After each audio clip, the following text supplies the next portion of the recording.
Welcome, City of Sydney Council officers, to a presentation on the urban heat island effect. 11 of the last 12 years rank warmest years around the globe, particularly in major cities. This temperature rise is even greater in urban areas. In the process of urbanization, land cover changes and natural surfaces are replaced by the urban fabric, which is characterized by higher temperatures than the surrounding rural environment. This pattern is described as an urban heat island effect or UHI effect.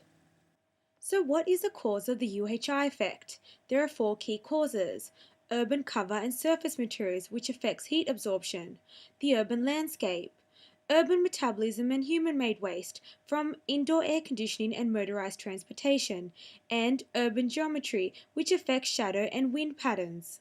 The impacts of the UHI effect can be categorized into four areas: health, in regards to heat-related death and enhanced air pollution; economic, increased electricity costs from air conditioners; social, hot conditions can potentially discourage possible inhabitants; and environmental, thermal pollution, which can affect local weather patterns.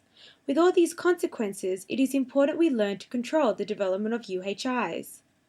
The temperature of Sydney is already up by 4 degrees warmer than surrounding areas.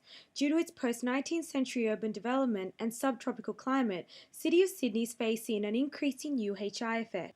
Under City of Sydney Sustainable Sydney 2030 strategy, two targets can be related to the UHI effect: targets 1 and 2.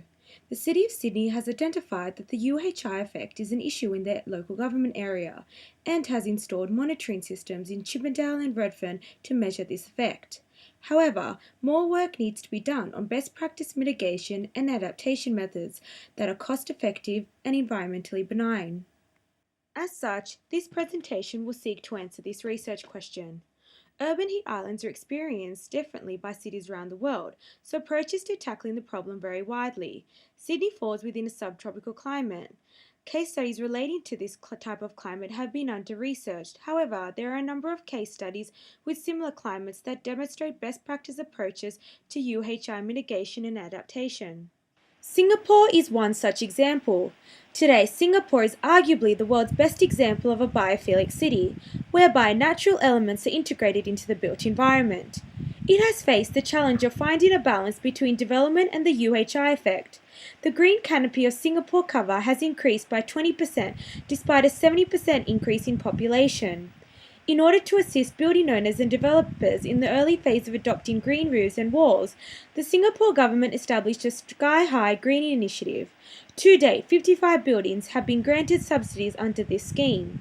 Singapore have demonstrated that planning regulations and planning strategies for UHI can be delivered effectively. The City of Houston in America has a document called the Cool Houston Plan, which has already delivered 300,000 square feet of porous paving, 3 million square feet of reflective roofing, shade from trees has provided residents with 26 million annually in energy savings. They further provided a one-off Houston Green Office Challenge, an incentive program that helped finance energy-saving retrofits. Houston has a similar climate to Sydney, and as such, a number of these Cool Houston methods can be transferable. The final case study is Chicago in America.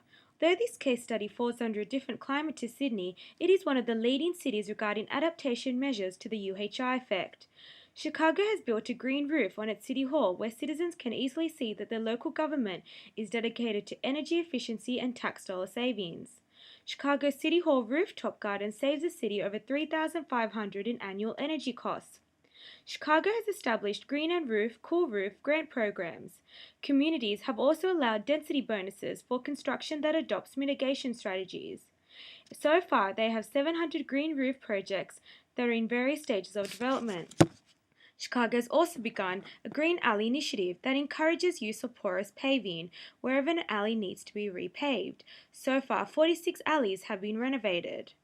Though Chicago has a different climate to Sydney, the best practice initiatives can be modified to adapt to Sydney's climate, such as choosing species that are likely to survive in the climatic conditions.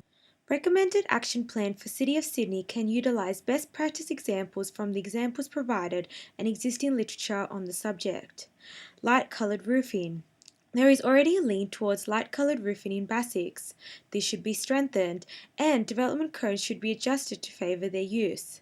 City of Sydney can also incorporate green roofs and walls into their design guidelines. Incentives could also be implemented, such as FSR bonuses. City of Sydney is already trialling a lighter colour pavement. However, this could be modified to incorporate porous pavement. Local governments do most of the paving, so they have a high degree of control over what paving materials are used. Porous pavement stays cool through evaporation and reduced heat storage. Vegetation-based strategies will encourage adaptation methods. As dead and or dying trees naturally emit carbon as they decay, the strategy could also create an inventory of existing trees to ensure they are being maintained and functioning. New precinct structure plans and master plans should understand current recognition of urban heat impacts. They should include a range of provisions that have the potential to support improved urban heat outcomes. However, all of the above is only possible if there is a clear policy document that encompasses all of the UHI mitigation plans, goals, policies, and programs. The impacts of the UHI effect will only be exacerbated if a non-action approach is taken in regards to health, social, and economic, as mentioned earlier. More action needs to be taken to ensure existing and future generations can enjoy all of what Sydney has to offer.